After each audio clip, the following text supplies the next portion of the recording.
Welcome, ladies and gentlemen, to the second day of the B20 Summit. Established in 2010, B20 is among the most prominent engagement groups of the G20, representing the priorities of businesses globally. Over the years, the B20 has gained more strength and visibility.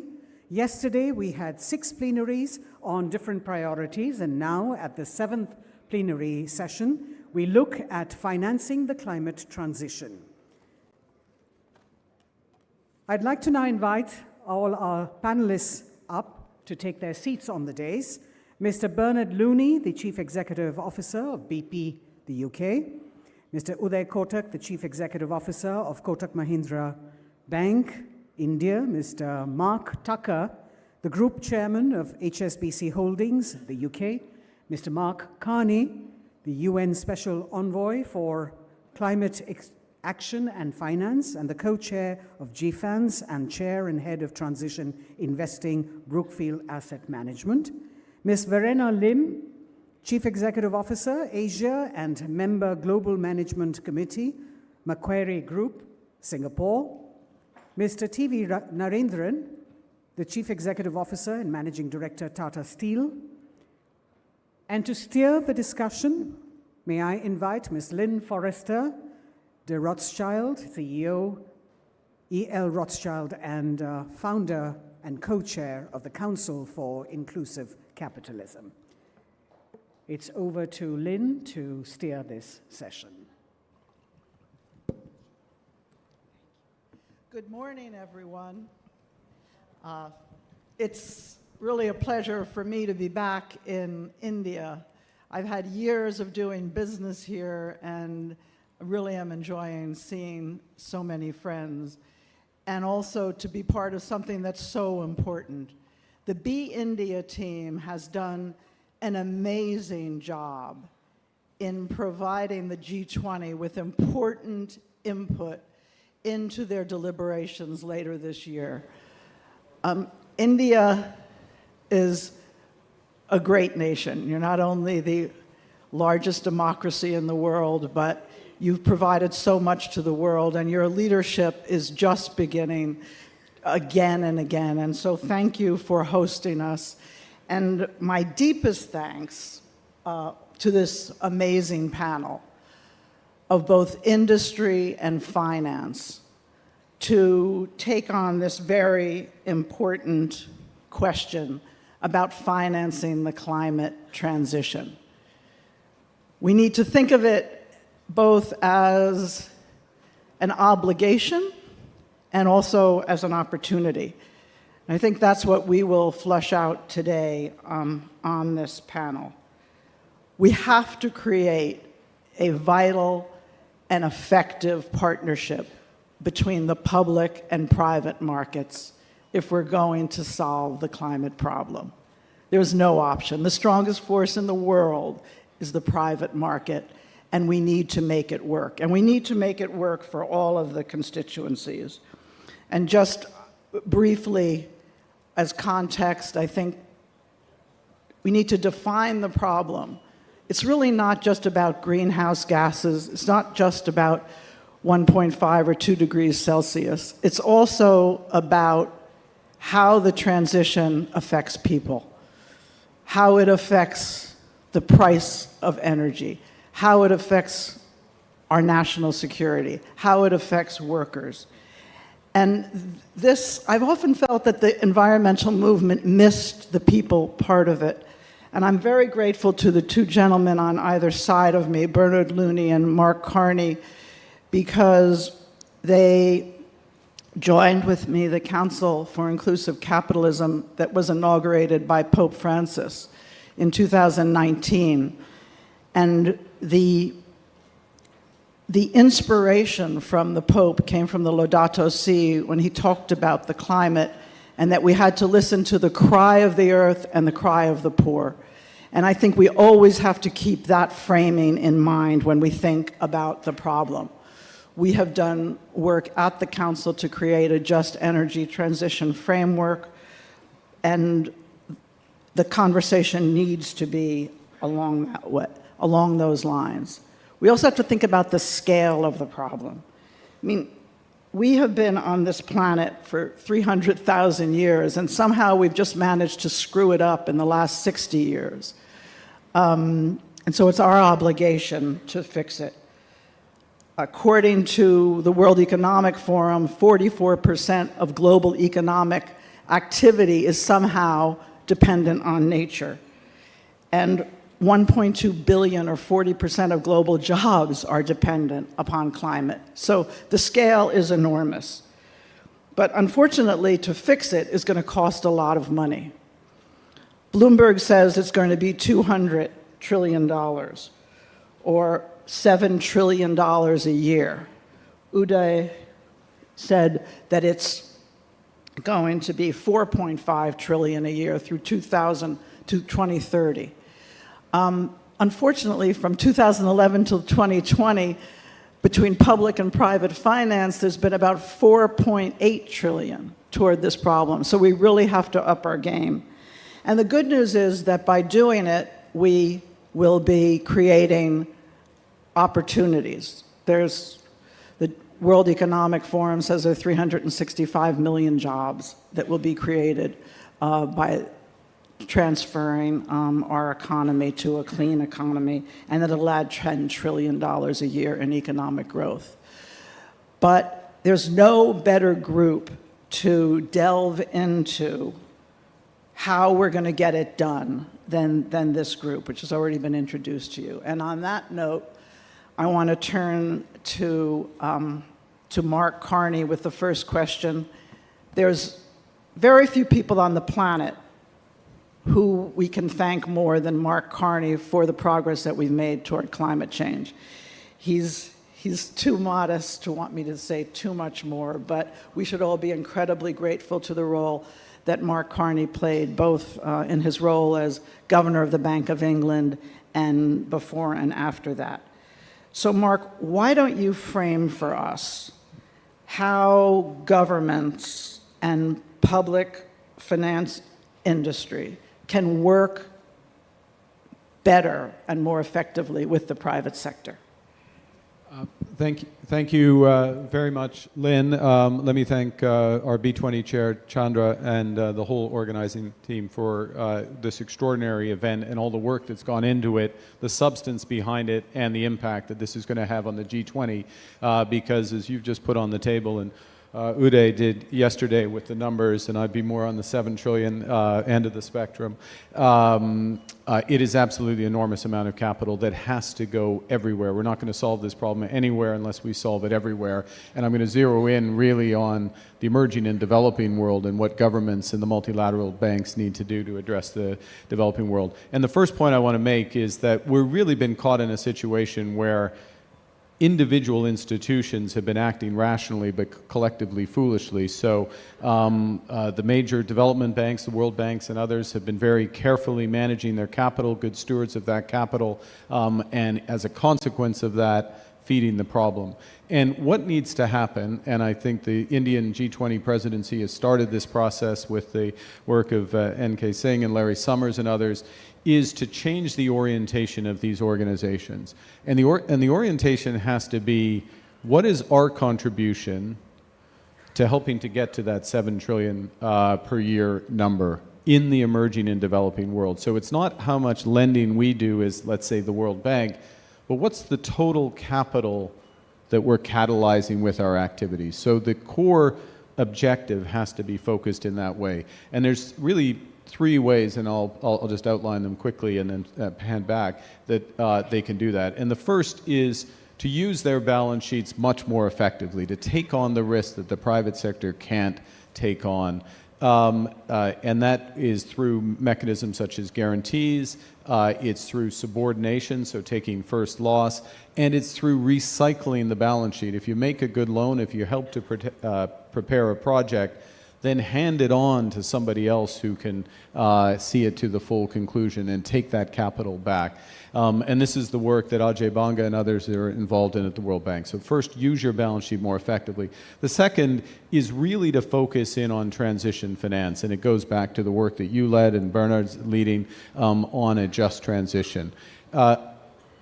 we all understand clean energy, but the biggest challenges are in the hard-to-abate sectors, the existing energy system, the workers and the communities that are affected by those. And we need to get capital to all aspects. And the international institutions cannot just provide some of that capital to help phase out, for example, a thermal coal activity in a responsible period of time, but to help retrain those workers and, very importantly, to allow private capital to come in alongside, because let's face it, there is a reputational risk to have exposure to those. And then the last thing I'd say is that I think the governments and the multilateral institutions through this G20 and at COP28 has to grasp the nettle around some of the key markets, and I'll point to one, which is the market for voluntary carbon offsets, sometimes called carbon credits. In effect, if we do this right, the world does this right, we will have transfers from some of the largest, best capitalized financial institutions and companies in the world to projects in the emerging and developing world, transfers on the orders of magnitude of $150 billion to $200 billion a year if we get this right. Now, that is not a get-out-of-jail card for those companies. Those companies are going to work to get their emissions down, but it does mean that we can catalyze action. My point is that the governments and the international financial institutions can help set the rules and govern those markets so that those transfers really are having the impact on the ground. Just to follow up, that's such an important point. Do you believe that there can be a voluntary carbon market that is not regulated by governments, or do you challenge governments to regulate? Well, so what we've had to do is to put in place the standards on what's called supply integrity, so you know that the nature-based solution is happening, or you know that the coal plant is being phased out and the renewable plant's being put in place, and you get that. Those rules have been developed through something called the ICVCM, and John Kerry and others are working in parallel with that. And then you have to determine who can buy those credits. And in effect, the ability to buy those credits is, are you trying to get your own emissions down? And if you're trying to do that, and there are standards that have been developed for that as well. And so what we need now from governments is to say, these are the right standards, and then transparency to track both sides of the supply and the demand side, and actually what's being put in place are mechanisms so that all stakeholders can. So we're ready for this to happen. We need the hand of government and authorities to say, okay, we sanction this and move forward. So we need government for both finance and regulation. So let me turn to Bernard Looney, who you're right in the middle of it, of taking incredibly important actions to move BP beyond petroleum, as you said many, many years ago. But also, you are well aware that the transition needs to be not only rapid, but also orderly. And perhaps you could describe to us, from your point of view, as an industry leader, what that transition looks like. Well, thank you, Len. Let me add my thanks, as Mark did, to Chandra and the team. Superb, fantastic to be here in India. India is the future. If you don't know that, you certainly feel it when you hit the ground. So great to be here in India with you all. And Len, thank you for your leadership, because if Mark is to be thanked, so are you. What you've done with the Council for Inclusive Capitalism is extraordinary in bringing us together and bringing about real change. And I just want to personally acknowledge you for what you're doing and continue to do. And it's great to work with you. A rapid and an orderly transition. What does that mean? I think in many ways the case for a rapid transition is relatively straightforward. Emissions have risen every year since Paris, with the exception of the pandemic.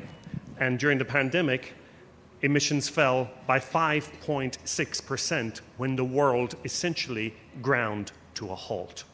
So that is not a strategy that we wish to employ.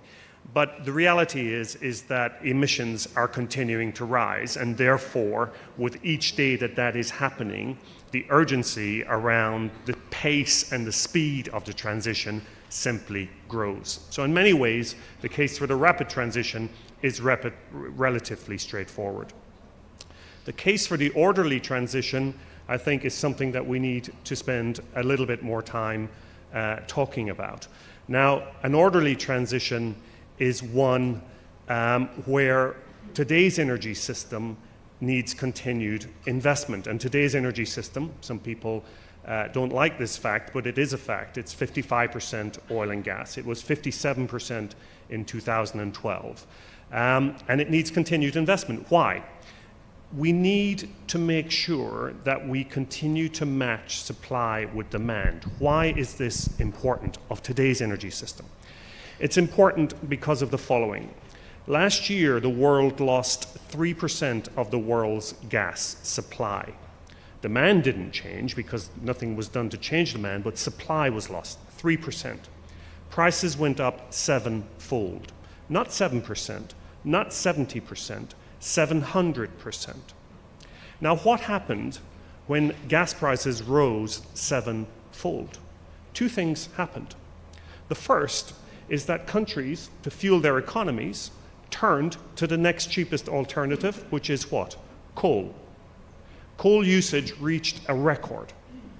German coal consumption went up 25%.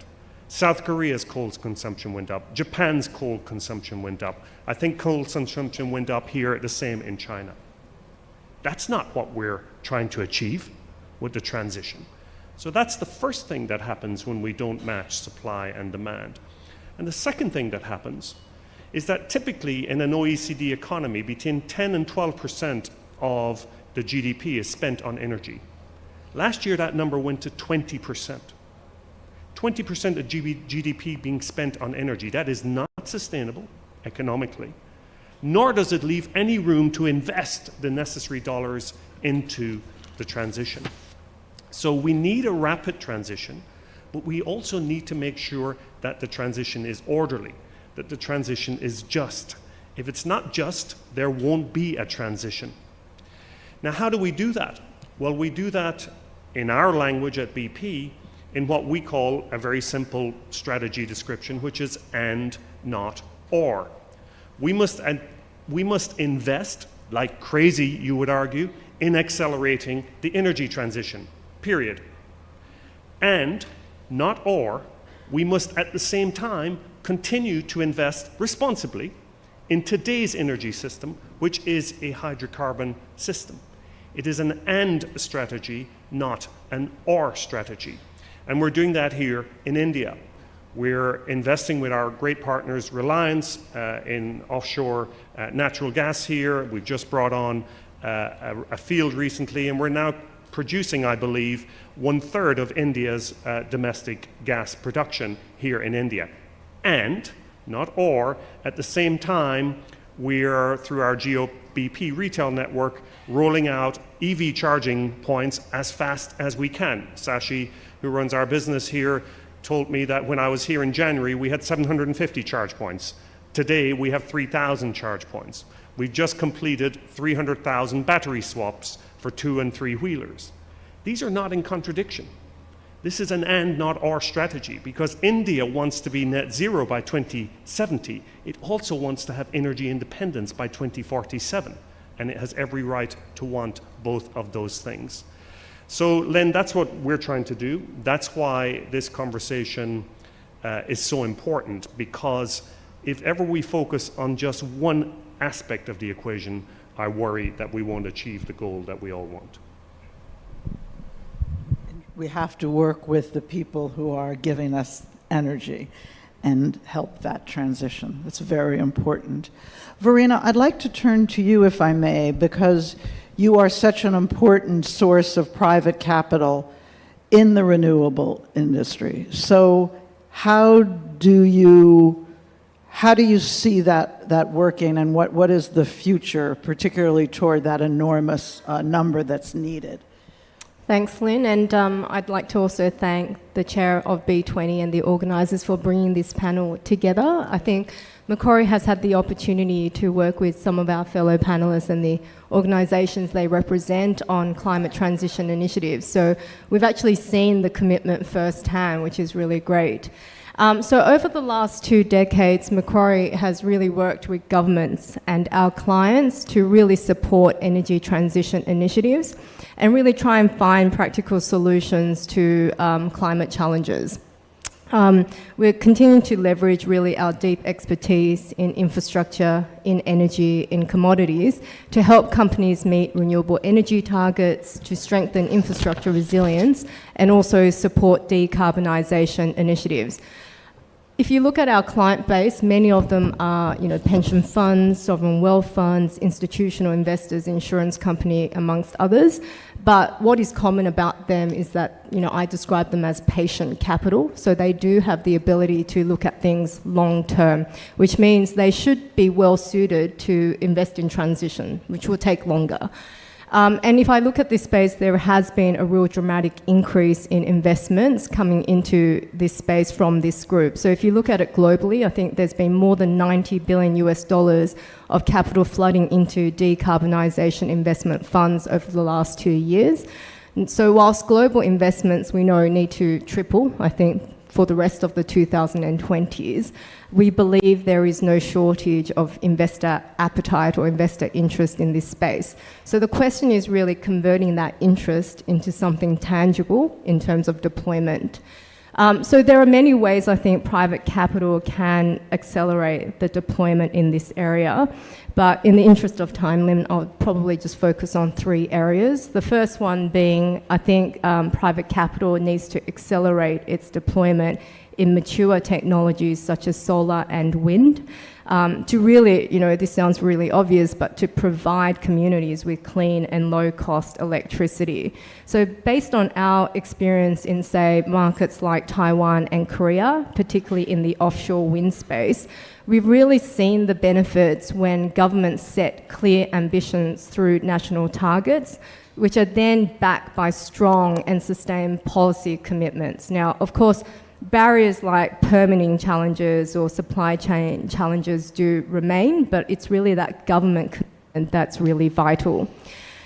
Secondly, I would say just investing in mature renewables or technology alone is not enough. So private capital really needs to support its investments or commercialize emerging technology. And that's going to require a significant amount of capital across infrastructure investments. And based on our initial commitment into this space, we've actually seen it work really well when there is that strong partnership between communities, developers, off-takers, policymakers, and financiers. So we really need to, work out how we do that better. We've also recognised that you do need a different mindset when it comes to scaling in this area.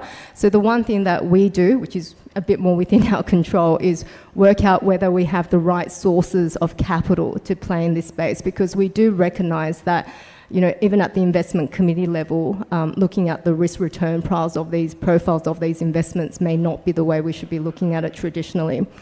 And then finally, I would say we've started to see more carbon-intensive assets really struggling to secure, affordable insurance. It's obviously really difficult to finance or even refinance.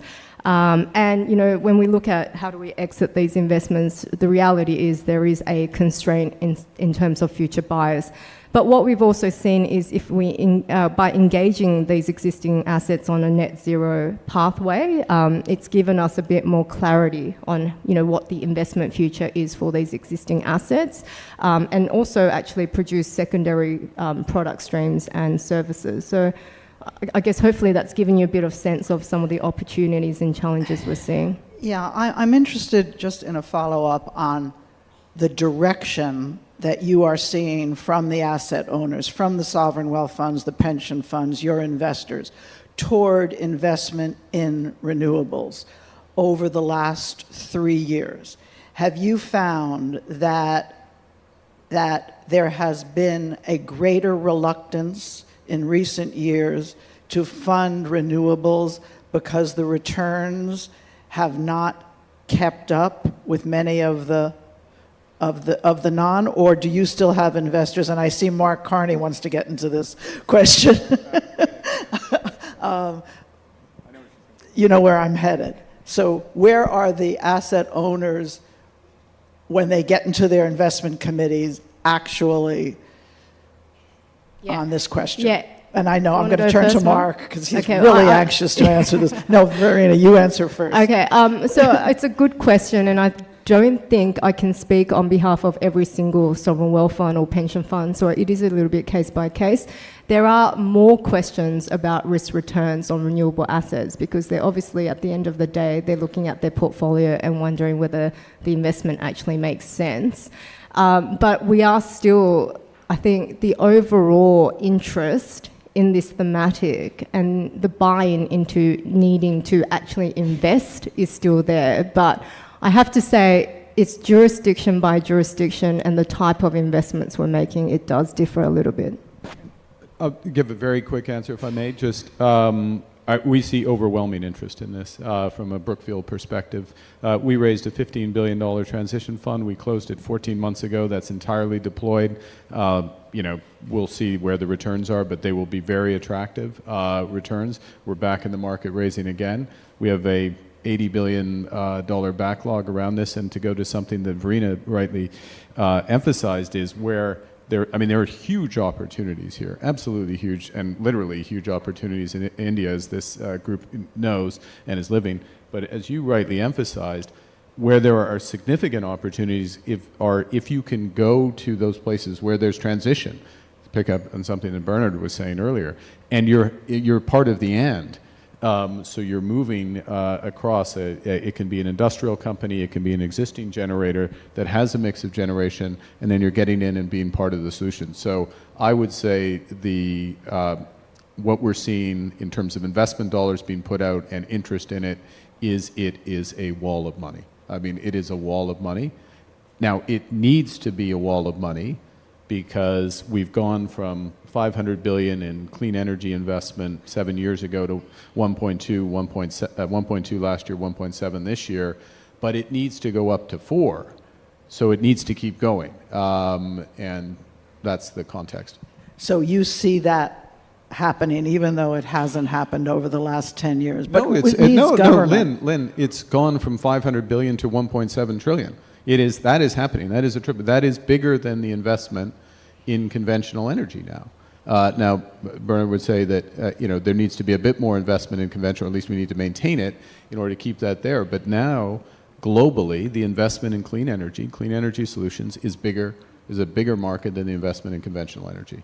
So that has happened. I don't recognize at all the idea that it hasn't happened. 4.5 trillion isn't 1.7 trillion, but 4.5 is the number by the end of the decade. 4.5 is the number by the end of the decade, not now. The IEA number right now is 1.5 trillion, is where the run rate should be. The point is, it's where it's got to go, but it's already tripled over the course of the last 7 years. Okay. So why don't we turn to another industry player, Narendam. You are present in both the global north and the global south, so you're dealing with the enormous end of the problem, which maybe the carbon credit market can help address. But can you tell us how you see the transition working in the global north and the global south from your point of view? You have a hard-to-abate industry indeed. Yeah, thanks, Lynn. Yeah, steel accounts for 8% of the carbon footprint in the world today, and steel is growing, particularly in emerging markets. I think the transition has started to happen, but it can happen only if, firstly, there's a policy framework to support the transition. There should be carbon markets, which there are in Europe. There is this carbon border adjustment mechanism, which is being debated. There needs to also be infrastructure support because steel depends a lot on coal. Coal is used as a reductant, not just as an energy source. So coal supply chains have been built over 100 years. So we saw, the importance of supply chains even when the recent disruptions happened. Even for gas, the supply chains are only about 40, 50 years old.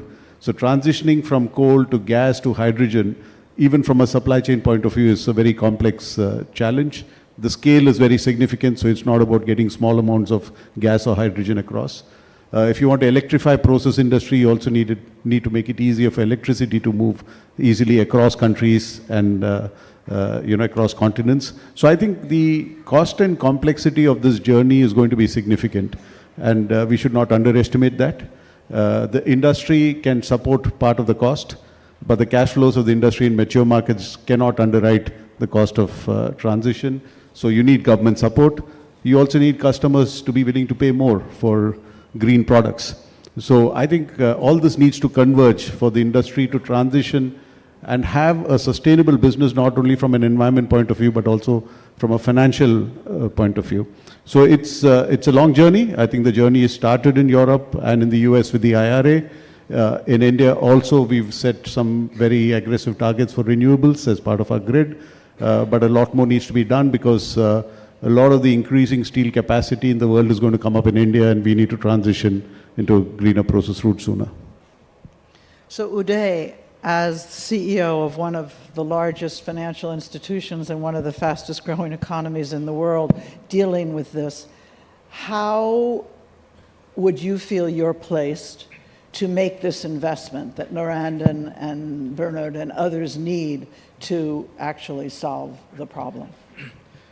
Lynn, I think we are basically dealing with two counter forces. First is a race with reference to the existing and existential viability of planet Earth. And the second is the economic viability of the business model of planet Earth. For existential viability versus economic viability of the business model of the planet Earth. And I think we have to be clear that the risk of existential viability of planet Earth has to be put a step above the business viability of planet Earth. And therefore, while a lot of focus is on transition financing, which I think is important, but do we have the time to play for the economic viability to work out versus the existential viability? And it is here that I think we have certainly no choice to go beyond capital which expects returns to capital which is gap and ready to take the losses. And where is that loss-bearing capital going to come from the planet? It has to come from businesses around the planet which are making economic profits today for existential viability of the planet. And if we look at this equation and prioritize existence over economic viability, there has to be first money from business. And I agree with what Narendran said and what Mark as well said. It has to be a partnership with government. Government has to provide those loss-bearing guarantees in addition to private capital. And therefore, the model which I believe the world needs to move to is gap funding provided by governments and supplemented by some of the current economic profits from business worldwide. And add these two and hand it over to appropriate institutions, including a multilateral institution, to be able to leverage this capital at 7, 8, 10 times. So you create a large enough pool of global capital which can go and fund on a priority businesses on gap. And how do we do that gap funding is going to be critical. We cannot expect private businesses to do the loss-bearing funding for a project unless there is gap capital coming separately. And this is the change which I think we need to make in mindset, and a sense of urgency and paranoia, which currently seems to be that we will transition our way, an existential issue of the planet is going to be after economic viability is protected. I don't think that's the time we have.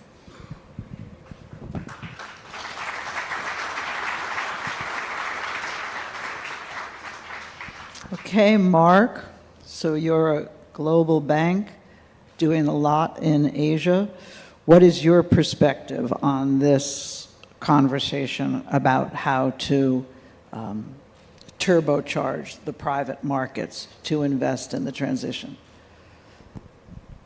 Lynn, thank you. And again, as my colleagues have said, I think a thanks to Chandra and the team for organising all of this and organising it so effectively and efficiently.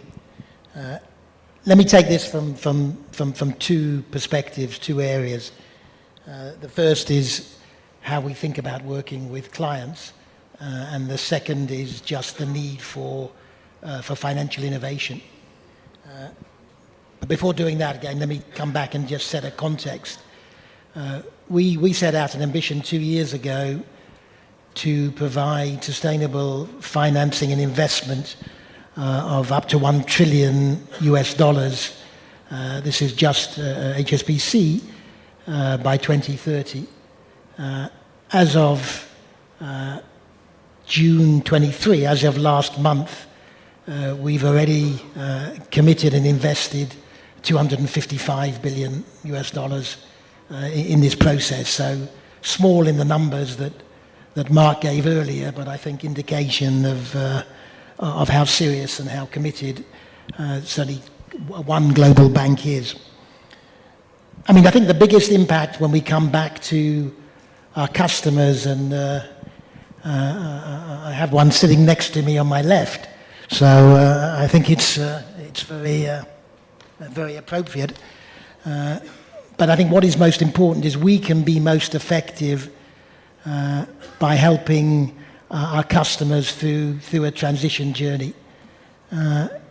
We shouldn't try to avoid that, and I think just given the mix of portfolio we have, particularly across the oil and gas side, both in sector and in geography, Asia and in the Middle East, again, we probably have one of the greatest exposures to this, but also one of the greatest opportunities.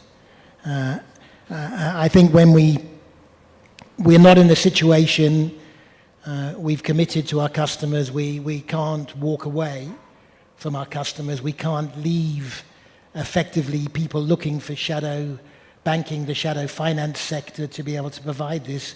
We have to step up and take accountability and responsibility. And that means working closely with our customers, thinking of looking at their business plans, looking at what they want to do in the future, looking at how they are going to transition, and working with them very closely to the process. That is how we can be most powerful in ensuring this is done. There are majority of customers are willing and have accepted and are excited about the journey, and certainly BP is high on that list. Many others, I think we still are encouraging through the process and the journey. And again, there will be some that just won't accept this is the journey to go on, and we won't work with them in the future. So I think it's that level of sort of commitment and determination that we have. On the need for financial innovation, I mean, there's a huge amount of creative thinking going into crowding in finance, sustainable finance through innovative products and systems. Again, a huge amount going on. I think as Mark and Uday have said, I think utilizing government support and development bank support to particularly de-risk the opening stages of projects is critical. And we've worked two major projects, one with the Asian Development Bank and the Energy Transition Mechanism, really just to speed up the basis of coal-fired power stations while also investing in green finance. And we've, working across our portfolios, Indonesia has been one of the key areas of focus here. And we've also been working on the Just Energy Transition Partnership, which again is helping move some of the emerging markets from coal production to out of coal production effectively. And here we've been working with Vietnam, with Indonesia and with South Africa. So again, that's sort of the old economy. On the new economy, there's got to be significant finance put into sustainable aviation, shipping fuel, green hydrogen. All of these different elements have different technical aspects, different business plans, and we've got to be able to adapt our business to be able to work with these models of the future. But I think hopefully that gives you some sense of how significant and seriously we're taking this. That's so interesting and so important. Particularly that idea that you need to work with your clients. Just like we need to have energy, we need to have steel. And somehow, part of this $7.5 trillion, it can't be good money is over here. You're the virtuous investors here, and you're the diabolical investors if you're someplace else. And so, and Bernard, you're really at the receiving end of that. We know what you're doing for the transition. HSBC knows. Anyone involved with you knows the sincerity of it. But how would you talk to those people who say, we have $7.5 trillion for windmills and electric cars, and we're not going to give you any of that money? What is the role of oil and gas? And maybe you have a view on steel as well. Great. Well, I'll stick to what I know a little bit at least. But I mean, how would I make that argument? I mean, I'd quote Mark Carney, if that's okay. And Mark, I learned a lot from him. But one of the things that I learned that he said very, very early on, which speaks to what Mark Tucker just said, which is if we're going to solve climate, we have to go where the emissions are. Everybody's trying to run away from the emissions. Everybody wants to, as you say, build a solar plant or a wind plant or whatever. And that's great, and we need that. But let me tell you, that is not going to help the world get to net zero in the way that we need to. We are not going to decarbonize hard-to-abate sectors like shipping, like steel, like cement, like aviation with a solar farm. We need to actually go to those industries and work with them. We have to go to where the emissions are and work with those industries. Mark coming and working with BP, knowing that we have an objective and an ambition to transition, but knowing that we're an oil and gas company predominantly today. But that takes courage in today's world. But that's the courage that we need, because we simply are not going to solve this problem by simply trying to build just solar or wind plants. And by the way, we're doing that at BP. But we have to work with the hard-to-abate sectors, and in some people's language, that means we have to get our hands dirty and actually work with these industries and help them decarbonize. So that's the first thing that I would say. And secondly, around the role of oil and gas companies, you know, the best way, Lynn, maybe is through an example. If you and I wanted to start up a company tomorrow to supply sustainable aviation fuel that Mark the only way we're going to have any impact on aviation in the next 10, 20 years is through sustainable aviation fuel. Let's say you and I want to start a company to do that. We're going to have to do three things. Number one, we're going to have to source feedstock. Number two, we're going to have to build a plant. And number three, we're going to have to sell it. Now, here at BP, which many people would say is an oil and gas company, what would they have as a role in this new world? Let us just assess how we would do that. Feedstock, the hardest thing you and I would have to do. I am fortunate. Our company has been one of the largest commodity traders in the world for many, many decades. We've just done a deal with a company called New Seed. They grow a crop called Carinata. It's a non-food crop. It's a cover crop. We've done a 10-year supply deal with that. That would be very hard for Len and I to do as a startup. We've done that. Secondly, we have to build a plant. Well, guess what? We spent decades building plants. We brought on 34 projects over the last 7 or 8 years around the world. And not alone have we a track record in doing that, we'll build it next to our refinery. at BP. And the utilities are there and the power is there, so BP will build it probably 30% cheaper than Len or I can as a startup. And then the final thing is we have to sell that product. And Lynn and I will go on Google looking for the chief executive of Air India. I'm sure Chandra would point us in the right direction. But at BP, we have Air BP. We're in 700 airports worldwide. We're in 60 countries worldwide. We have decade-long relationships with every aviation carrier in the world. You look at that ecosystem and you say, why wouldn't we be doing sustainable aviation fuel? We're the natural person to do it. If we want to start up an EV charging infrastructure company tomorrow, the biggest issue we will have is access to land. 550 million people live within 20 minutes of a BP site. Why wouldn't we use that enormous incumbent advantage to take on the transition? So we see the transition as a massive opportunity for our company, not a threat to our business. We see it as a massive growth opportunity. But the reality is we have to do what Mark Carney said. We have to go where the emissions are. We have to work with energy-intensive sectors and help them on their very challenging and difficult, worthwhile though, journey to decarbonize. That's what we're trying to do. We spent 3% of our capital outside of oil and gas in 2019. 3 years later, that number is 30%, and we're on our way to 40% and 50% of our capital going into the transition by the end of the decade. But we can't do it alone. We need Mark Tucker helping us with financing, which he is doing.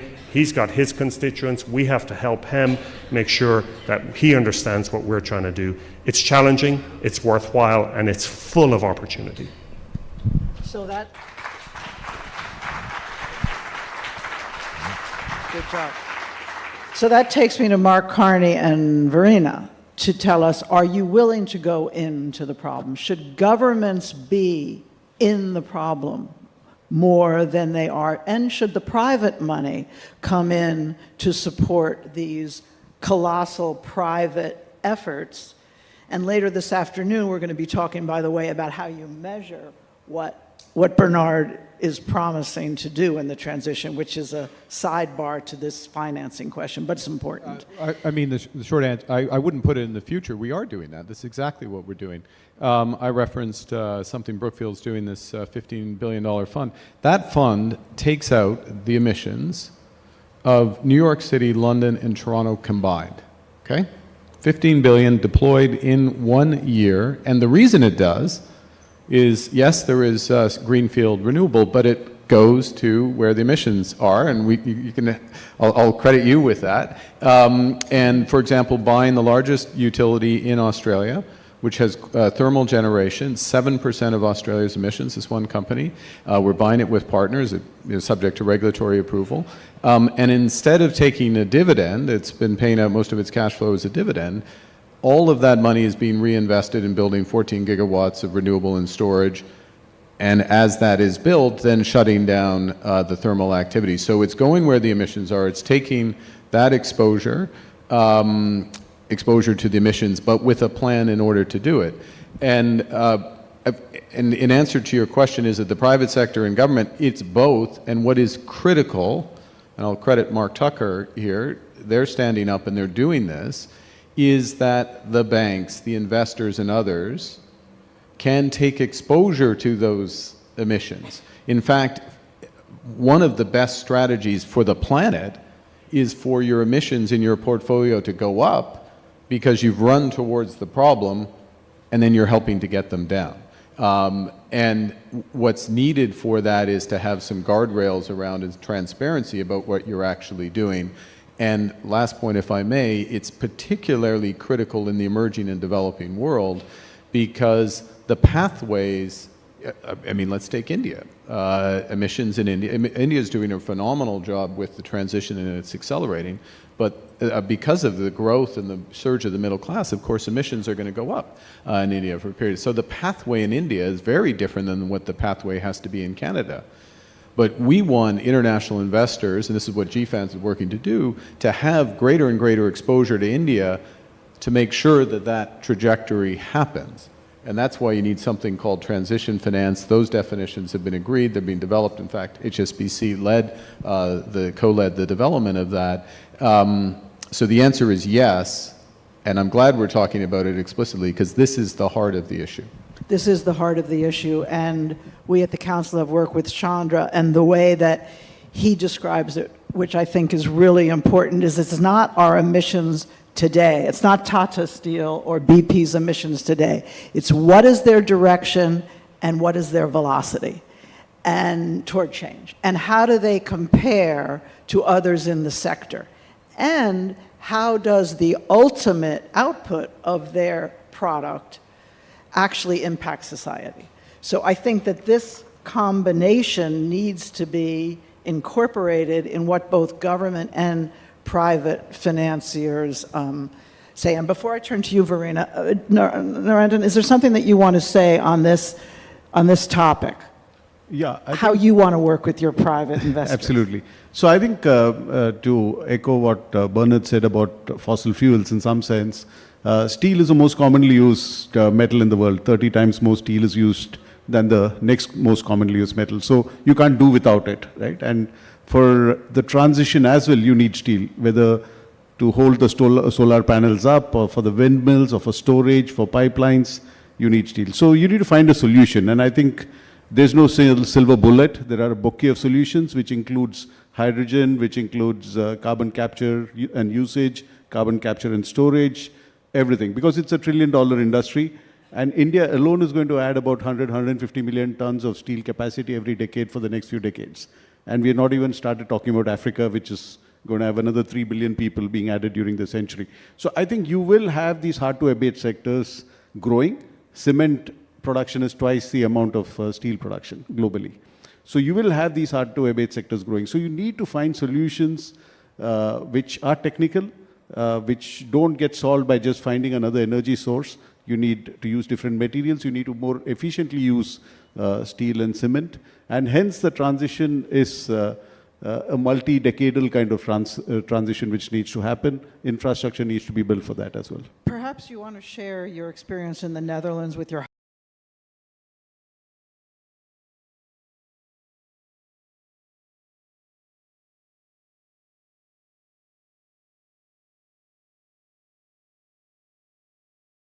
transition which needs to happen. Infrastructure needs to be built for that as well. Perhaps you want to share your experience in the Netherlands with your everyone to get to net zero. We can't just think about the new stuff, but we have to really support the existing infrastructure that are on this journey as well.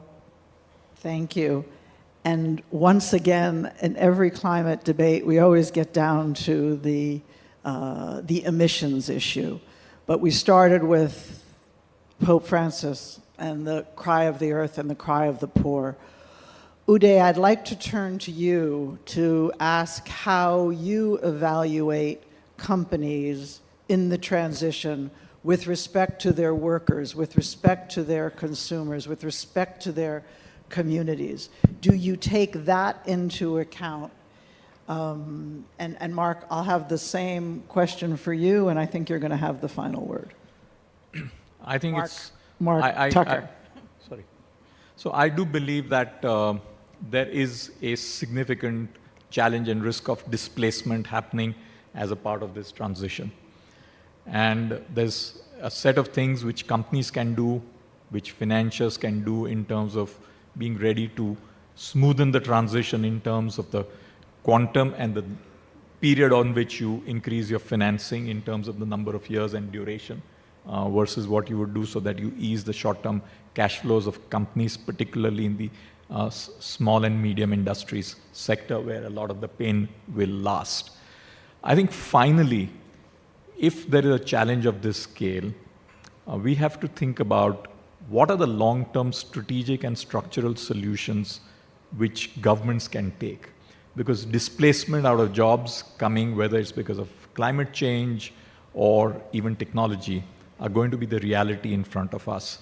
And there has been a debate where many countries, and I don't think, again, the business model of governments enables them to afford this, is how do you ensure principles like universal basic income or things like that which may be the need for the future, how are they going to be embedded in this race for survival of the planet? And I also want to take one point from what Narendran said about solutions at times are more challenging. What we have to be careful in trying to get climate change solutions is that the solution is not worse than the problem. And I'll give back an example of history when the automobile was first invented in late 19th century, early 20th century. Automobile was an answer to the problem of horse manure, as more and more horses sort of invaded planet Earth, especially cities. So horse manure was a major pollution problem for many, many cities. And when the automobile was first invented, it was supposed to be an anti-pollution device, anti-pollution against horse manure. And 100 years later, it's one of the main, or 120 years later, is one of the main causes of problems of pollution. Therefore, as we go for solutions to the problem, let's make sure that the solution actually solves the problem and over time doesn't make it worse. Thank you. Then thank In you. I 1 think, minute. And not much more can be said. I think there is clearly a strong agreement through everybody and strong alignment through everybody. I think just one factor perhaps at the end is just thinking about the government role or some level of mandatory involvement. And we've seen a very good example in the UK where through a process the UK government came to many of us to look at what jet fuel, what proportion of jet fuel should come from sustainable sources. And they've come up with a number of around 10%. And I think these elements force you along a journey which I think is encouraging. It may be hard, it may be tough, but I think the role of government also shouldn't be forgotten in this. right. Thank you so much to this amazing group of people on this panel and for the commitment all of you have to making the green transition. I hope we've explored some of the complicated issues around solving this problem.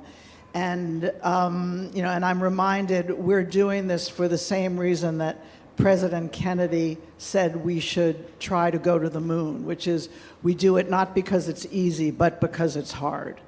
So I hope all of you enjoy the rest of the day, and thank you for your time. Thank you very much, Lynn Rothschild, for ably moderating that session. That is critical when we discuss financing the climate transition. We've got tokens of appreciation that we'd like Lynn to please do us the honors of presenting to our panelists. And thank you, speakers, for sharing the common concerns and flagging them for us. We are running on time, so ladies and gentlemen, we move on to our next session, which is the plenary session number 8, Technology, Innovation and R&D. Please be seated. Our speakers for the next session will quickly come onto the dais. May I request those who are standing to please be seated. We're moving into the next session. We're not taking a break.